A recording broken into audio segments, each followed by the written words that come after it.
요하난에 대해서 우리가 이제 계속 묵상을 주일 오후에 나누고 있는데, 요하난이 이스마엘에게서 백성들을 구출하고 나서 갑자기 바벨론에 대한 두려운 마음이 생겼습니다. 처음에는 뭐 괜찮았는데 갑자기 두려워서 그가 어떻게 했죠? 애굽으로 가자 이렇게 결정을 했다고 말씀을 드렸습니다. 근데 백성들의 눈치가 보였어요. 근데 애굽은 이스라엘 역사상 계속 반복되어 왔던 우상의 이름입니다. 당연히 애굽이 나라 이름이죠. 근데 이스라엘 백성들은 문제가 생길 때마다 애굽을 도움을 요청하고 마치 애굽이 하나님인 것처럼, 우리가 뭐 어떤 문제가 생길 때마다 찾는 자 혹은 뭐 돈, 어떤 관계 뭐 이런 것처럼 그게 하나님인 것처럼 애굽을 여겼습니다. 근데 그러다 보니까 요하난도 애굽으로 가자. 근데 그러고 보니까 백성들의 눈치가 보였습니다. 그래서 그냥 어떻게 우리 마음대로 결정할 수 있냐? 하나님의 사람 예레미야에게 물어보자. 이렇게 됐습니다. 일이. 특별히 그들이 예레미야에게 갔을 때 당신이 전하는 하나님의 말씀이라는 게 우리에게 좋든지 좋지 않든지 막론하고 따르겠습니다. 이렇게 이제 예레미야에게 전제 조건을 걸었어요. 순종하겠습니다. 사실 그 말은 하나님이 제일 듣고 싶으셨던 말이었어요. 이스라엘 백성들에게. 그게 바로 믿음이기 때문입니다. 믿음은 내 눈에 보이는 대로 내게 이익이 되는 방향으로 계산해서 결정하는 게 아닙니다.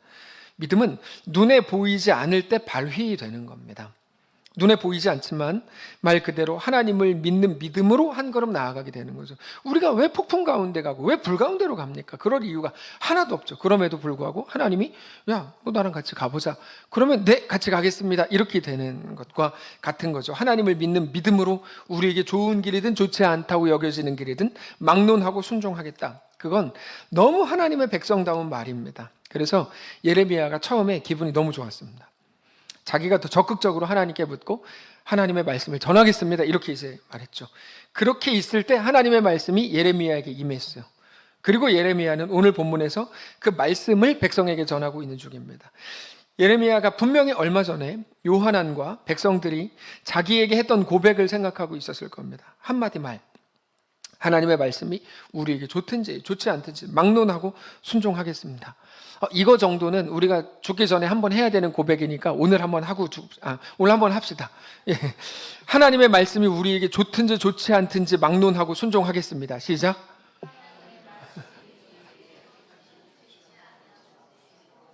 참 이상하죠. 이게 마음이 없든지 기억력이 없든 둘 중에 하나인데, 하나님의 말씀이 우리에게 좋든지 좋지 않든지 막론하고 순종하겠습니다. 그거는 사실 우리가 하나님 앞에 가는 순간까지 계속 해야 되는 말이에요. 그 말을 대단하게 신뢰하면서 그거 가지고 막 들떠가지고 그런 건 아니겠지만 예레미야가 그럼에도 그 말이 예레미야 마음속에 오래 남아 있었던 게 분명해요. 예레미야가 이제 그 고백을 듣고 하나님께 나아갑니다. 하나님이 그들에게 하나님의 뜻을 말씀해 주시기를 바란 거죠. 그리고 오늘 본문에 그렇게 해서 듣게 된 하나님의 말씀이 소개되는 게 오늘 본문입니다. 그러니까 궁금하시죠? 하나님 뭐라고 말씀하셨는가? 근데 우리가 먼저 주목하려고 하는 건 그 기간입니다. 기간. 어떤 기간이냐면 하나님의 말씀을 기다린 기간이 열흘이었습니다. 7절을 보면 10일 후에 여호와의 말씀이 예레미야에게 임했다 이렇게 돼 있죠. 하나님의 말씀을 나에게 가르쳐 주십시오. 내가 그대로 행하겠습니다. 그리고 나서 기다린 기간이 10일입니다. 하나님의 말씀을 들려주십시오. 마고 예레미야에게 말한 이후에 10일 동안 아무 말도 없었다는 거예요. 침묵.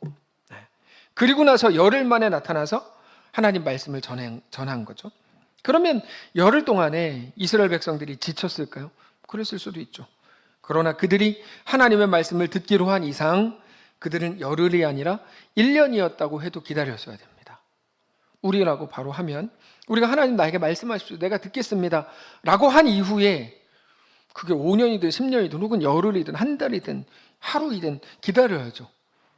마땅히 기다려야죠. 우리는 기다리지 못해요. 기다리지 못하고 조급증이 막 발동이 돼가지고.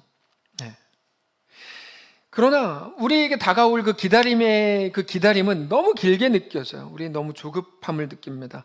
근데 우리가 늘 기억해야 되는 게 있는데 여러분, 조급함은 언제나 우리 영혼의 적입니다. 조급함은 영혼의 적입니다. 조급함은 영혼의 적이다. 결국 우리는 매일같이 조급함과 싸우는 중이라고 할지도 몰라요. 조급함. 이게 언제 끝나지? 언제쯤이면 나한테 답이 오지? 언제쯤이면 내가 괜찮아지지? 결과는 언제 나오지? 이번에 그게 안 되면 안 되는데 등의 모든 우리 속에서 올라오는 조급함을 우리가 제어하지 못하고 거기에 우리 마음을 내어줄 때 우리는 반드시 실패합니다. 물론 오늘 본문에 그들이 조급했다는 표현도 없고 뭐 그런 내용도 없습니다. 그러나 우리가 충분히 상상할 수 있는 게 하나 있는데 7절에 나오는 이 10일 후에라는 표현을 보면서 이스라엘 백성들이 엄청나게 그 기간을 견디기 힘들어 했구나라는 걸 생각할 수 있습니다. 그리고 그들의 힘겨웠던 그것, 그들이 막 조급해서 어쩔 줄 몰라 했던 그 증상이 곧바로 그들의 현실이 돼요. 그들은 제가 볼 때 이제 열흘이라는 이 10일이라는 게 그들에게 너무 컸던 것 같아요. 그래서 결국에는 그들이 못 견딥니다. 그래서 42장이 오늘 본문인데 43장으로 넘어가 보면 그 열흘이라는 기간 동안에 그들의 마음이 점점 불순종으로 굳어집니다. 혹은 처음에 예레미야 앞에서 고백한 것과는 마음이 달라집니다. 그 열흘 동안에 10일 만에 하나님의 말씀을 전하는 예레미야를 향해서 입에 담지 못할 욕을 합니다. 막 욕을 해요. 그렇게 했어요. 그리고는 그들의 결론을 여호와의 목소리를 순종하지 않는 것으로 결정합니다. 참 마음 아픈 일이죠. 우리가 회의하고 결정해요. 이스라엘이 어떤 결정을 하냐면 우린 여호와의 목소리를 순종하지 않는 걸로 결정합시다. 아무튼 예레미야가 사람들을 불러서 하나님의 말씀을 이제 들으라고 합니다. 8절에 그가 가레야의 아들 요하난과 그와 함께 있는 모든 군지휘관과 백성의 낮은 자로부터 높은 자까지 다 부르고 그들에게 이르되 너희가 나를 보내어 너희의 간구를 이스라엘의 하나님 여호와께 드리지 아니하였느냐? 그가 이렇게 이르느니라. 하나님의 말씀이 그동안 예레미야가 남유다에게 계속 전했던 말씀과 다르지 않았습니다. 10절에 너희가 이 땅에 둘러산다면 내가 너희를 세우고 헐지 아니하며 너희를 심고 뽑지 아니하리니 이는 내가 너희에게 내린 재난에 대하여 뜻을 돌이킴이라. 애굽으로 가지 말고 여기 둘러 있어라. 이 말입니다. 하나님 전하 예레미야를 통해 하신 말씀은 그게 왜 그동안의 말씀과 크게 다르지 않냐면 그동안의 말씀은 뭐였죠? 바벨론으로 끌려가라. 바벨론으로 끌려가라고 한 이유는 뭡니까? 그들이 가면 거기서 죽을 줄로 여겼기 때문입니다. 자기들이 생각할 때 우리가 바벨론 끌려가면 죽어 생각하는데 하나님은 끌려가라. 무슨 말이죠? 거기 가도 너 안 죽는다. 내가 너와 함께하면 그게 불 속이든 폭풍 속이든 내가 너와 함께하면 너가 어디에 가도 안 죽는다. 이 말씀을 하고 싶으신 거예요. 우리가 두려워하던 그 일이 닥치면 내 죽는다고 생각합니다. 진짜 망한다고 생각합니다. 근데 하나님은 이렇게 말씀하시는 겁니다. 여러분 이게 복음입니다. 그것들은 너를 못 죽인다. 내가 너를 그것들에게 죽게 놔두지 않는다. 내가 그것들보다 크다. 네. 계속 그 말씀을 주세요. 너 안 망한다. 내가 너와 함께한다. 내가 너를 붙들어준다. 내가 너에게 명령한 게 아니냐? 강하고 담대하라. 내가 내 오른팔로 너를 붙들어주리라가 여기 나오는 겁니다. 그러니까 오늘 본문에 나오는 요하난과 그 백성들은 지금 애굽으로 가지 않으면 바벨론에게 잡혀 죽을 것처럼 여기던 자들이었기 때문에 내가 애굽으로 갈 수밖에 없다고 얘기하고 있는 건데 하나님은 너가 그렇게 두려워하는 것은 힘이 없다. 그게 뭡니까? 바벨론. 여러분 기억하십시오. 여러분이 그렇게 두려워하는 그 일은 그렇게 힘이 없습니다. 그렇게 힘이 없습니다. 너가 어디 가든지 하나님이 너와 함께 계시면 너 안 죽는다. 어떤 것도 너를 해할 수가 없다. 해칠 수가 없다. 그거를 말씀하시는 겁니다. 사망의 음침한 골짜기를 다닐지라도 해를 두려워하지 않을 것은 주께서 나와 함께 하심이라. 여러분 그 고백이 여기 나오는 거라니까요. 이게 성경에 계속 나오는 거예요. 그게 여호수아 1장 8절이고 계속 반복되는 거예요. 그게. 네. 그런 의미에서 이제까지의 말씀과 다르지 않았다는 거죠. 그들은 자기 상상력 속에서는 이미 바벨론에게 잡혔고 고문당했고 이미 죽어가고 있을지 몰라도 하나님께서는 하나님이 너희와 함께 계시면 너희를 해할 자가 없다고 말씀하시는 겁니다. 당연히 마지막 아프겠죠. 그러나 그 아픔도 우리를 죽이지 못하고 오히려 우리는 하나님으로 인해서 더 견고하게 세워질 것이고 그렇게 더 하나님을 신뢰하는 자들이 되어 있을 겁니다. 사실 그들은 바벨론이 무서워서 포로로 안 끌려가려고 숨어 있었던 사람들입니다. 바벨론이 무서워서 바벨론이 왔을 때 숨었던 사람들인데 그 사람들이 어떻게 바벨론에게 순순히 끌려가겠어요? 또는 바벨론이 와서 점검이라도 하면 우리 잡혀 죽는 거 아니야? 이런 생각을 왜 안 했겠습니까? 당연히 했겠죠. 근데 하나님이 원하시는 건 뭡니까? 그걸 깨뜨리시는 겁니다. 이게 하나님의 방식입니다. 우리가 늘 두려워하던 한 가지가 있는데요. 하나님의 방식은 뭐냐면 그거를 깨뜨리세요. 그래서 내가 진짜 다 내놓을 수 있는데 요거는 안 돼요. 그거 깨뜨리신다니까 하나님. 그게 어리석은 부자 청년 이야기잖아요. 너 뭐 이렇게 뭐 선행을 제가 다 했어요. 제가 율법 다 지켰어요. 예수님 뭐라 그러십니까? 그러면 네 재산을 다 팔아가지고 가난한 자들에게 나눠주라 이렇게 말씀하시죠. 왜냐하면 그거는 못 깨뜨리는 거거든. 그거는 못 깨뜨리겠거든요. 그래서 그거 깨뜨리려 하는 거야. 자기 상상력을 깨는 거. 그걸 보고 믿음이라고 부릅니다. 믿음은 뭡니까? 자기 상상력을 깨뜨리는 겁니다. 네. 저는 오늘 우리 모두가 하나님의 그 말씀이 우리 앞에도 동일하게 주어졌다고 확신합니다. 하나님은 늘 그렇게 행하시니까요. 우리는 두려움 때문에 못하는 일들 너무 많습니다. 당장 일본 순사가 와서 잡아가는 것도 아닌데 내가 어떻게 그 사람한테 복음을 전해? 라고 생각을 하는 거죠. 그래서 그거를 못 쓰는 거예요. 거의.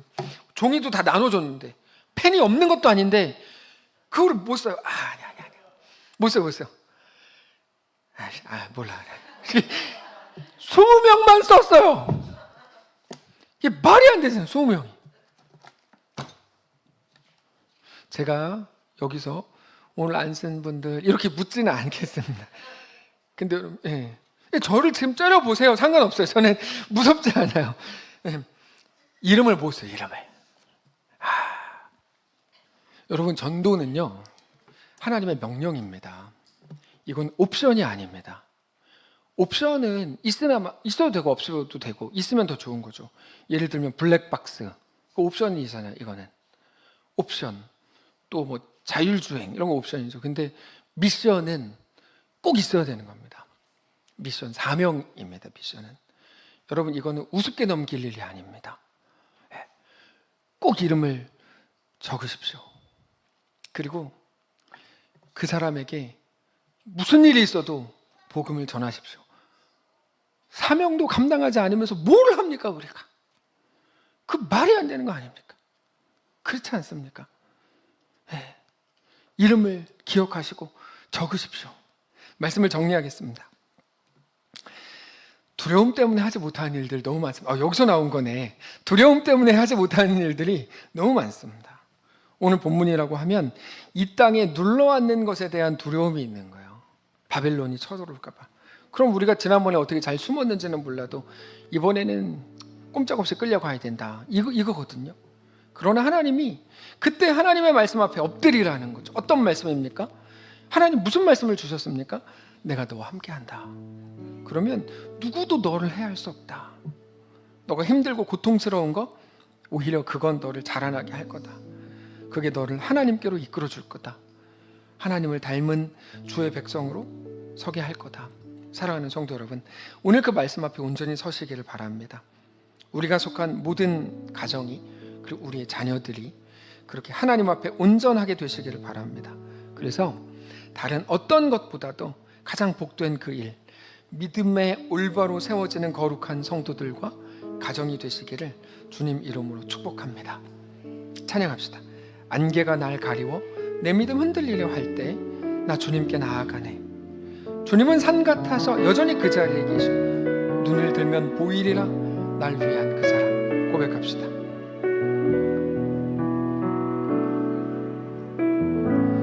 안개가 날 가리워 내 믿음 흔들리려 할 때 나 주님께 나아가네.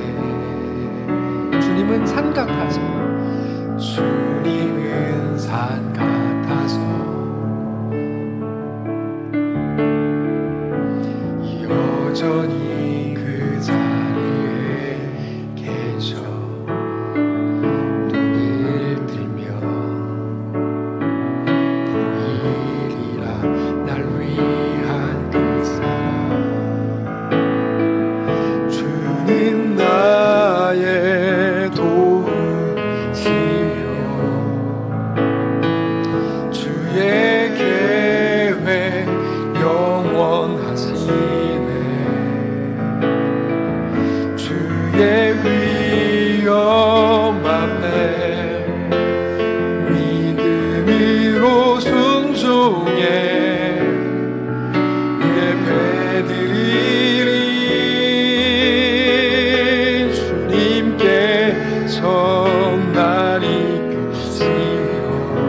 하시는 주의 사랑 안에 믿음으로 순종해 예배드리리 영원히. 하나님, 어떤 순간만 되면, 어떤 상황만 되면 우리는 두려워서 막 견디지 못합니다. 일단 피하고 못하겠다고 합니다. 오히려 막 화가 나고 짜증이 나고, 왜 나 못하는 거 알면서 배려하지 않습니까? 라고 하나님께도 따지고 그럽니다. 그때마다 성령님께서 우리 가운데 오셔서 아니야, 너 무너지지 않는다. 내가 너를 폭풍 가운데, 불 가운데 세우는 이유는 너가 할 수 있다는 걸 너가 알게 하기 위해서다. 그리고 내가 너와 함께 한다는 걸 너가 알아야 이 땅을 살기 때문이다 라고 말씀하시는 하나님 앞에 나아가서 고작 하나님의 능력으로 폭풍을 없애주시고 좁은 길을 넓혀달라고 외치는 게 전부였던 우리의 삶이 이제는 얼마나 위대한지, 얼마나 놀랍고 얼마나 존귀한 건지, 내가 벌벌 떨던 그거, 나를 벌벌 떨게 하던 그거 아무것도 아닌 것을 알게 하시려는 하나님의 목적과 그 말씀 앞에 잠잠히 엎드려 주님 감사합니다.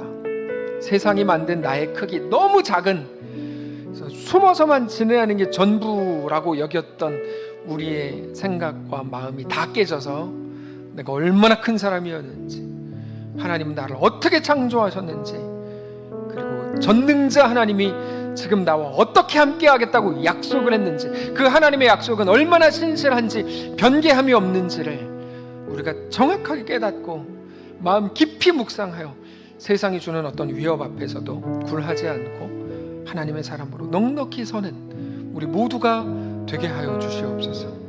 연약한 우리를 강하게 하시고 신은 신을 강건케 하시고 하나님의 강력한 오른팔로 우리를 붙드셔서 모든 일들, 모든 상황 앞에서 오히려 담대하게 하나님 나라를 바라보는 우리 모두가 되게 하여 주시옵소서. 그렇게 강력한 교회가 되게 하시고 그렇게 강력한 가정, 강력한 사랑하는 성도들 다 되도록 축복하시옵소서.